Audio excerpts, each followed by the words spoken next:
Why does it take so much effort to do something so simple?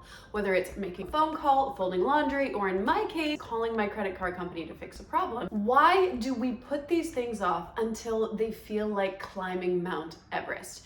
And why is it so hard just to get started? Psychologist Dr. Tim Pychyl, a leading researcher in procrastination, explains that procrastination isn't about laziness. It's actually about avoiding negative emotions like fear or boredom that are associated to the task. Hey friends, welcome back to my channel. If you're new here, my name is Angela, and this is where we break down the science of psychology in a way that actually makes sense. So if you're into learning about how your brain and your body work together to create lasting change, hit that subscribe button and let's get into it. Today, we are diving into procrastination, why it's not your fault, what's actually happening in your brain, and most importantly, what you can do to stop putting things off for good. Here's the tea. Procrastination isn't a time management problem, it's emotional management. Research from Dr. Fuschia Sirois shows that when we procrastinate, we're working to avoid negative feelings like anxiety, fear, or even self-doubt. Instead of dealing with those emotions, we distract ourselves with things that feel good in the moment, like scrolling TikTok, binge watching Netflix, or just cleaning your entire kitchen instead of tackling your to-do list. When faced with stress, the brain's limbic system, which is our emotional control center, overrides the prefrontal cortex, which is our brain's logical thinking center. This creates a present bias, where we prioritize immediate comfort over long-term success. I'll be real.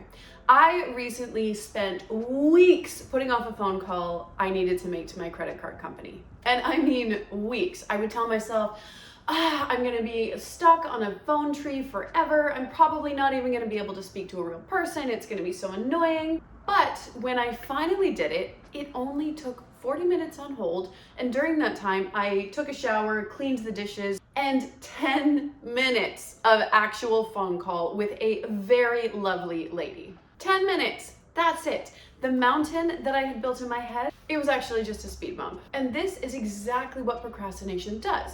It turns tasks into monsters they don't need to be. A study by Dr. Piers Steele, the author of Procrastination Equation, found that the tasks we view as boring or unpleasant, we are way more likely to procrastinate on. Okay, so now that we know what's really going on, how do we beat procrastination? If something takes less than 2 minutes, do it now. This works because just starting creates momentum. Studies show that when you just start a task, your brain releases dopamine, which makes you feel accomplished and way more likely to keep going. Chunking big tasks. This is pretty simple. You take a big task and you make it into smaller, less overwhelming, and more manageable tasks. So for example, instead of clean the entire house, you could say, I'm gonna clean the kitchen. Research by Dr. BJ Fogg shows that breaking tasks into smaller tasks significantly increases your chances of success. And number 3, self-compassion. Now, this one might surprise you, but studies show that being kind to yourself when you procrastinate actually helps you to bounce back much faster. So ditch the guilt trip.